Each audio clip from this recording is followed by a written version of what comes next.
Scientists who have studied the architecture of the spine have concluded that it is meant for walking. This may come as a surprise since we humans do very little walking these days. Over the millennia, our lives have moved from days filled with walking and searching for food to a largely sedentary existence. A good amount of us spend the bulk of our day working at a desk, and inactivity has become a major problem to our spinal health. It has been shown that prolonged sitting increases the pressures in the disc and leads to decreased strength of the spinal and leg muscles. Among those who do not sit all day, they instead engage in heavy and repetitive lifting tasks. The heavier the loads we lift, the greater is the risk for spinal degeneration. Whether it is heavy lifting or sedentary life, the effects are the same: low back pain.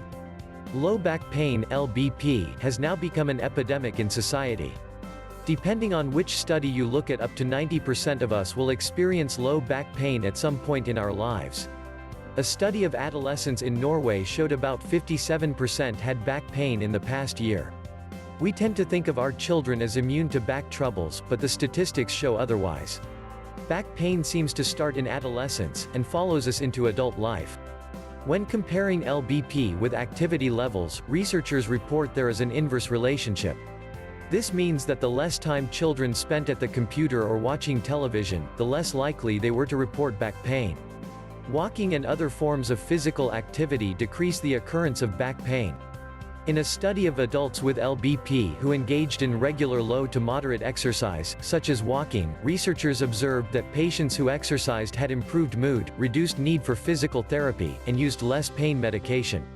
They also tended to have less work disability. The positive effects of walking continue into old age. Those who walk regularly show less lower body disability. There was a time when medical doctors thought bed rest for 2 weeks was a good treatment for patients with low back pain. However, over the past 2 decades, multiple research studies have shown this prescription will actually increase your low back pain.